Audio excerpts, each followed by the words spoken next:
વિસ્તારમાં મુસ્લિમ સમાજે એસપી કચેરીનો ઘેરાવ કર્યો। દહીસરના 2 યુવક ગૌવંશ કતલમાં પકડાતા વિરોધ કરવામાં આવ્યો।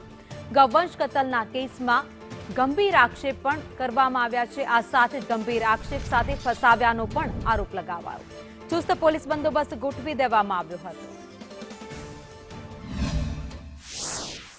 ભુજમાં મુસ્લિમ સમાજ દ્વારા આજે એસપી કચેરીનો ઘેરાવ કરવાની જાહેરાત કરવામાં આવી હતી। તેને લઈને મોટી સંખ્યાની અંદર અત્યારે મુસ્લિમ સમાજના આગેવાનો છે તે ભુજ કોર્ટ કચેરી પાસે પહોંચ્યા છે। ને અહીંયા તમે દ્રશ્યોમાં જોઈ શકો છો તે પ્રમાણે મોટી સંખ્યાની અંદર લોકો અહીંયા જોડાયા છે ને એસપી કચેરીનો ઘેરાવ કરવામાં આવશે ને તેને લઈને એસપી કચેરી ખાતે ચુસ્ત પોલીસ બંદોબસ્ત ગોઠવી દેવામાં આવ્યો છે।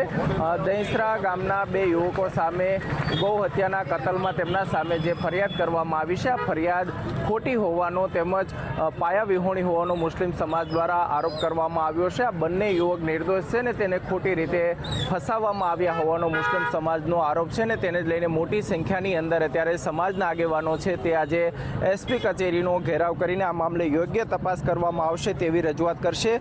જે રીતે જોઈ શકાય છે તે પ્રમાણે મુસ્લિમ સમાજનો વિરોધ છે તે અહીંયા જોવા મળી રહ્યો છે ને તેને લઈને અત્યારે એસપી કચેરી ખાતે ચુસ્ત પોલીસ બંદોબસ્ત ગોઠવી દેવામાં આવ્યો છે। અલ્પેશ ગોસ્વામી, સંદેશ ન્યૂઝ, ભુજ।